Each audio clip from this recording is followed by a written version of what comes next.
It's time now for Countywide, a special presentation of Yavapai Broadcasting News. Join Paul David and Kyle Benedict as they talk with our community's leaders, newsmakers, and people in the know. You'll hear about the hot topics that affect all our lives in Yavapai County. And now here's today's Countywide.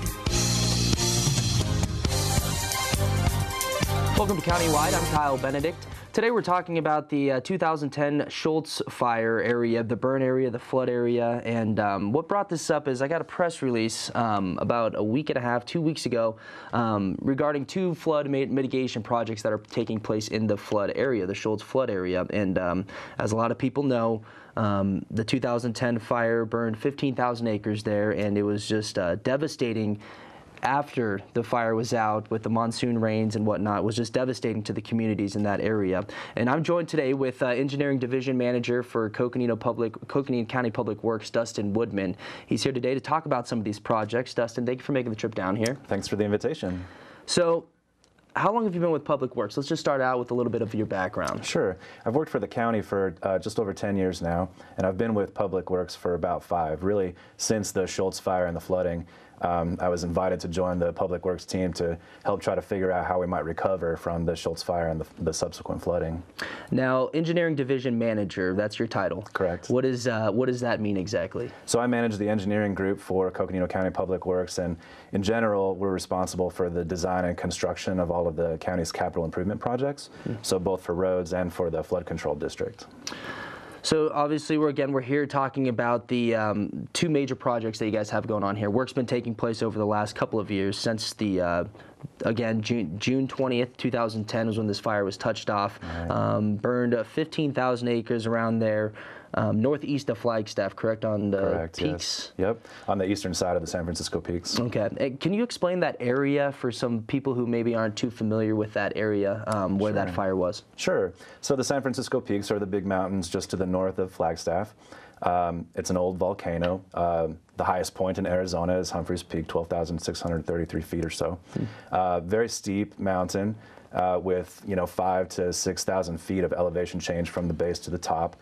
And multiple watersheds throughout the mountain. In the burn area alone, there were 7 different watersheds that drained down into the developed areas below. And again, 15,000 acres roughly it burned, and it was started by an abandoned campfire. Right. So those listening and watching, if you've heard any of our newscasts in the last couple of weeks, we've been talking about proper ways to put out your campfires, and we've been doing a follow-up story on Mondays with the Coconino National Forest as well as the Prescott National Forest, just seeing how many abandoned campfires they've had, because most of these fires are caused by humans, and most of those human-caused fires are because of abandoned campfires.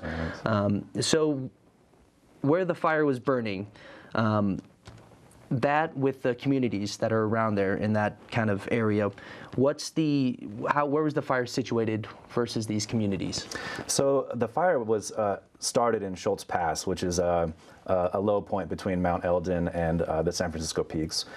And because of that summer's weather conditions, very hot, very dry, very windy, as soon as the fire sparked, it traveled super fast and blew up the entire eastern side of the San Francisco peaks. As you said, 15,000 acres, very steep slopes, high burn severity. Most of the burn area was very highly burned, high severity, meaning almost complete loss of vegetation, ponderosa pines, and the creation of hydrophobic soils or water repellent soils, and just set up the conditions for the monsoon season to start flooding the communities downstream. Now, was that 2010, that monsoon season, how was that compared to some of the past? I think it was an average monsoon season, but the changed ecosystem really resulted in a different response to the rains. So the fire was extinguished in early July, or sorry, late June, and about 2 weeks later, the monsoon season started, and the first big storm that we had in the area dropped about 1.5 inches of rain over the entire burn area in about 15 minutes. And all of that water had nowhere to go, no vegetation, hydrophobic soils, and it just all ran downstream. So now while crews were fighting this fire, Was there plans being put into place for these to help protect these communities? I mean, were you guys aware that this is going to be a problem once the monsoon hits over this area? Yeah, we were aware that there would be an increased risk of flooding after the fire. We had no idea just how severe it would be, but we, the county, and our partner agencies did start working with residents in the area to help educate them to the increased risk, and also identifying high-risk homes and properties and infrastructure, and deploying sandbags and concrete jersey barriers. These are that you see on the side of the highway to protect homes in advance of the monsoon season. But again, the results were far more severe than we ever thought they would be. We have some pictures popping up on the screen right now of some of that flooding. For those on you who are listening on the radio, you can't see it, but I mean, it looks like just rivers and lakes running through these communities. As far as the property damage, how many people were affected, and what was some of the damage to those properties? So the general community affected is about 4,500 people. And the impact of the floods that first summer and really every summer since has been hundreds of homes flooded, a few homes completely destroyed. Tragically, we lost the life of a 12-year-old girl in the first flood event on July 20th, Shaylin Wilson. Impacts to public infrastructure, utilities, the Highway 89 has been overtopped several times.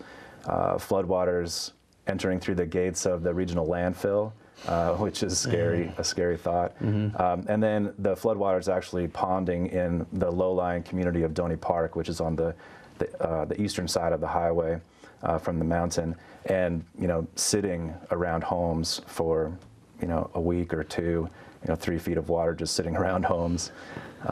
And then that first summer, it just happened every time we had a big monsoon event over the peaks. I think a total of 18 significant flooding events just that first summer. And I've lost count since, but we're easily over 60 at this point. Well, I mean, so you have these communities and these people who are not only a 15,000-acre fire burning just right around the corner of their community, where they're seeing it evacuating, and that's just really the beginning of their problems once this is extinguished. I mean, as you mentioned, there was a total of how many flood events? That first summer, 18, 60 plus to date, yeah. So, well, we're going to take our first break real quick, but when we come back, we're going to talk about some of the work that's been done, as I mentioned beforehand. A couple years now, they've been trying different projects and things to help with that flooding that occurs. Still, obviously, we know monsoon is right around the corner, and there's two major ones going on right now. We'll talk about those with Dustin Woodman when we come back here in just a few minutes.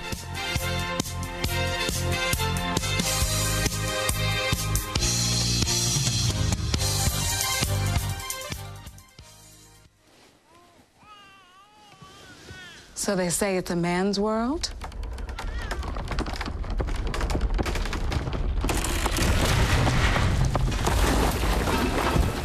Well, I don't see anybody's name on it. While they were out doing their thing, we slowly changed all that.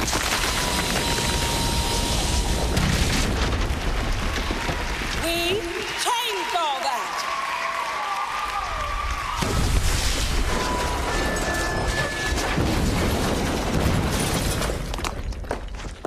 Today, women can do anything men can do. And there's one thing we're even better at.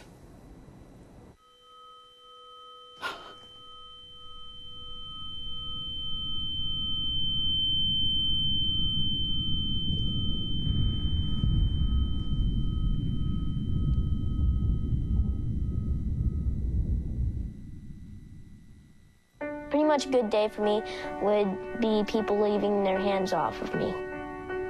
I'm always called names. Everywhere that I go, there's always someone calling me names, calling me gay. I've been choked, thrown up against a wall, punched. Nobody's ever tried to help me.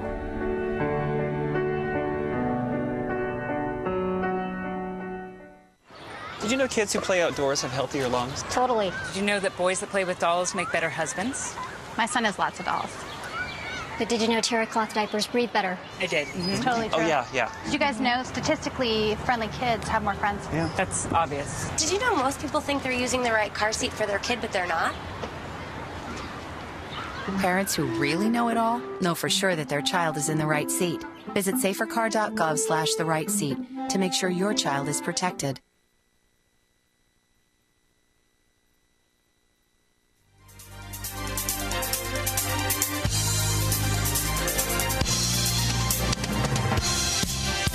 Welcome back to Countywide. Kyle Benedict here, and I'm joined with Engineering Division Manager with Coconino County Public Works, Dustin Woodman.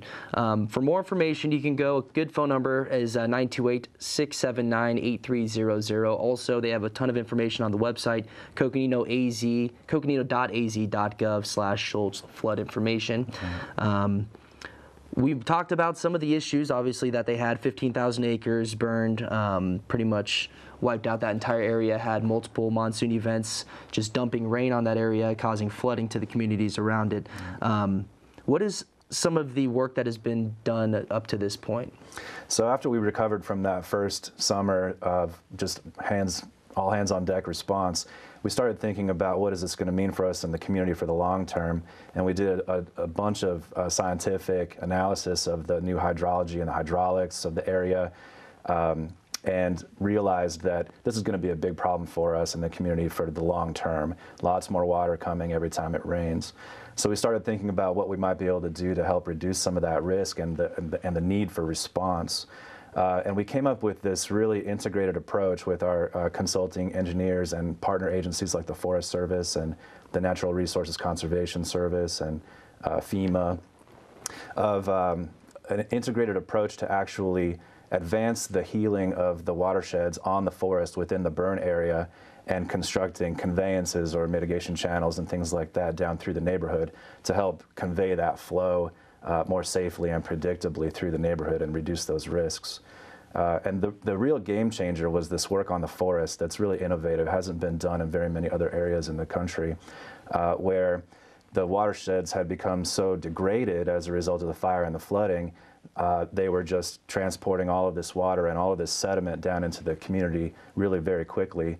So we needed to figure out a way where we could help arrest some of that sediment on the forest, keep it up on the forest, so that we could build channels and things down through the neighborhood that wouldn't just completely fill up with sediments and become maintenance nightmares.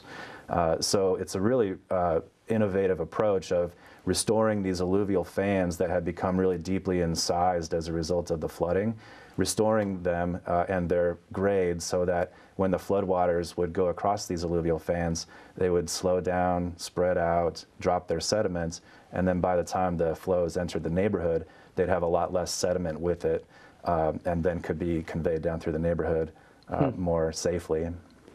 So now you have, as we mentioned, 2 projects that are underway right now. Can you talk about the first one? Sure. We've been working on each of these watersheds, all 7 of them in the burn area independently. They're each unique.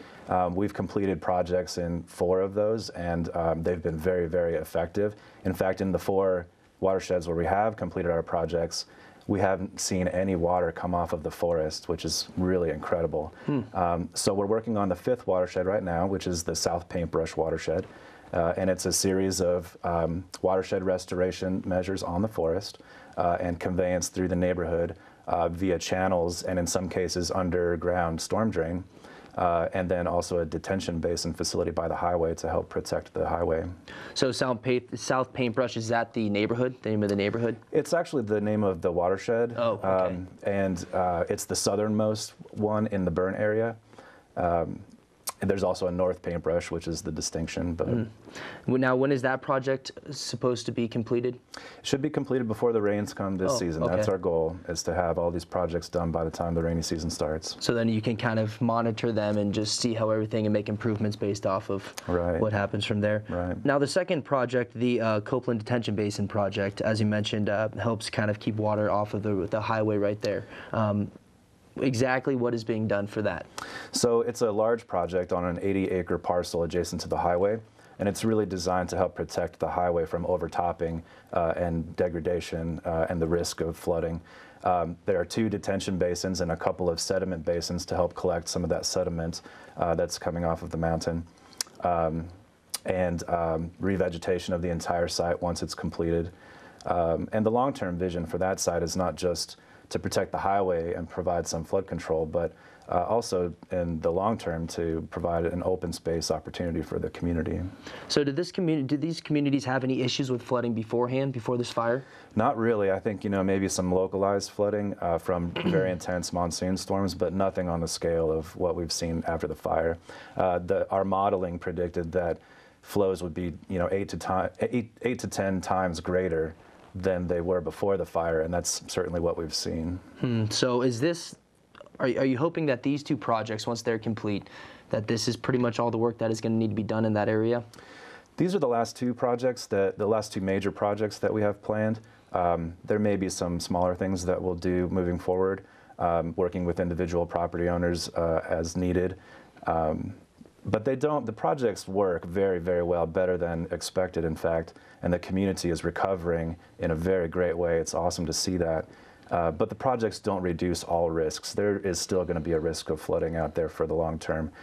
But these projects do help to reduce that for people and help give them some predictability and help property values to improve, help people to reclaim their properties. It's been really, really great to be a part of that and see that happen. What's the response of the community been? How's it been working with them since this? I mean, obviously it has to be devastating. They didn't expect any of this, not having any issue with flooding. Right. You have this fire, huge fire going through just next to your community, and then all of a sudden you have 18, 20 flood events that are just wiping out your community. Right. What's it been like for those people? It's been traumatic, I think, for everybody that lives out there, for us, for our partner organizations, really for the whole community.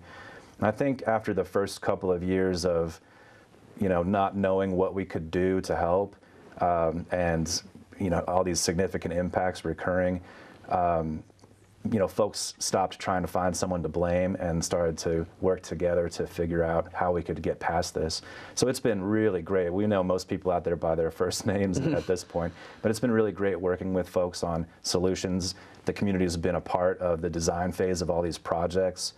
Many of the projects actually go on private property, and so we've had to acquire drainage easements from private property owners in order to construct these projects, and it's just been great. I think after we got the first one or two projects completed in the summer of 2013, and folks saw how well they were working, a lot of people got really excited and wanted to be a part of it. So last year, were there any flooding issues last year? Yes, indeed. In fact, in the South Paintbrush neighborhood where we're working now, it's one of the areas that was most heavily impacted. Also because of the density of homes, one of them that's more difficult to design conveyance through. But they were impacted again last summer, and other neighborhoods as well. Yeah. Man, okay. Well, we already have to take our second break. Sitting down with Engineering Division Manager with Coconino County Public Works, Dustin Woodman, again talking about two major flood mitigation projects underway in the Schultz flood area. We're going to come up and close it up here in a couple of minutes, so we'll see you guys in a few.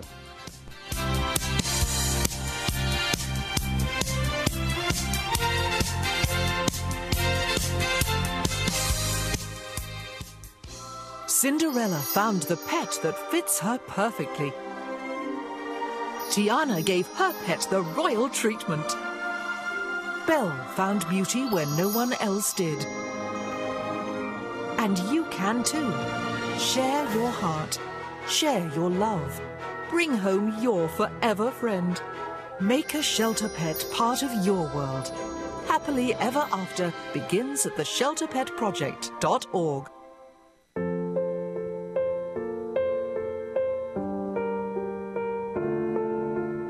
This is why you get by on 4 hours sleep.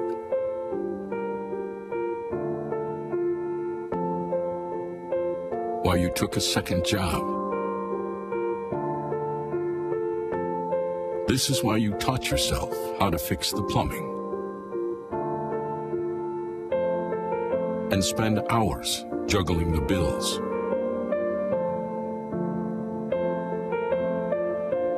This is why you'll do whatever it takes to keep your home. And that is why we want to help. We are making home affordable, a free government resource that can make paying the mortgage easier. Now more options are available. Call 888-995-HOPE to talk one-on-one with a housing expert today.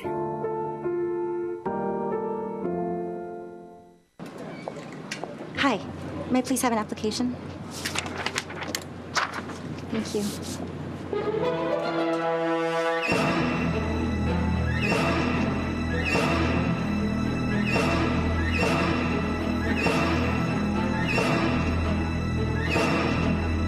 Skip the drama. Get your diploma. Okay. Take that first step towards a better future. Find free adult education classes at finishyourdiploma.org.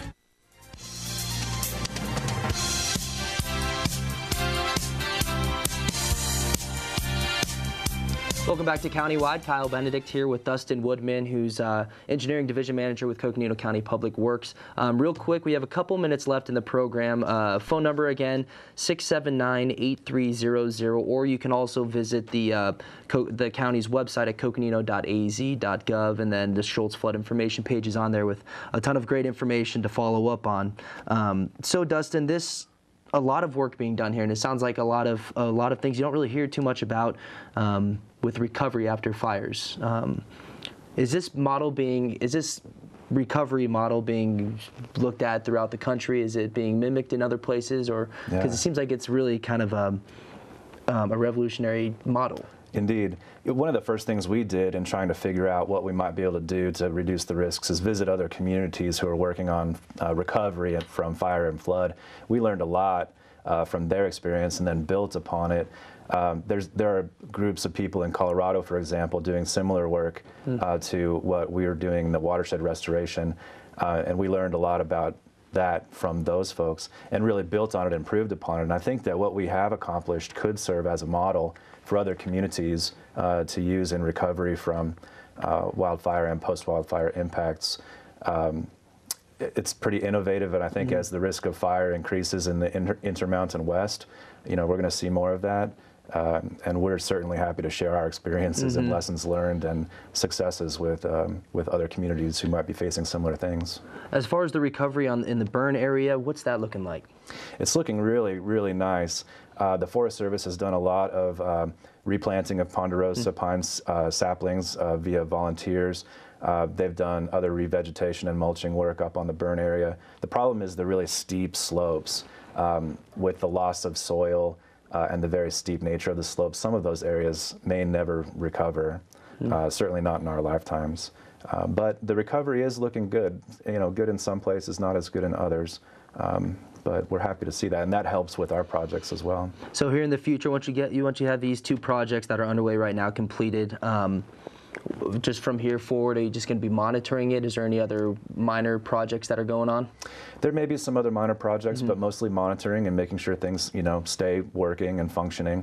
But learning from this experience, we, the county, are also starting to think about how we prepare other areas of our county that might be at risk of similar things. If a fire burned in another area of our county, are there other developed areas that could be at risk, and how do we start thinking about those things proactively?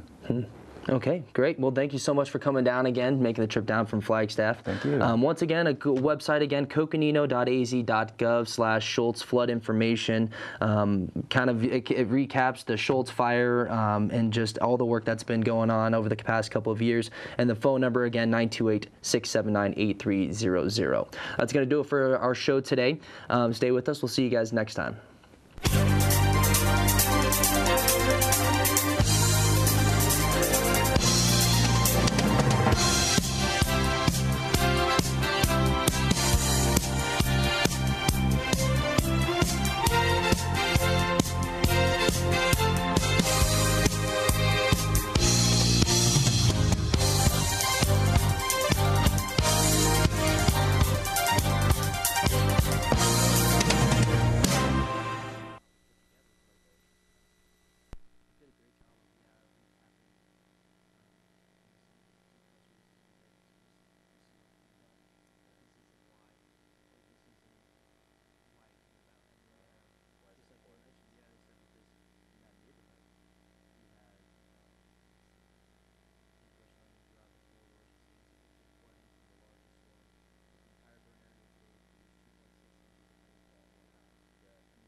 To stay with us. We're not coming back. But yeah, I mean, that's unbelievable. Yeah, and that was really impactful. Both of the paintbrush watersheds were hit by that storm.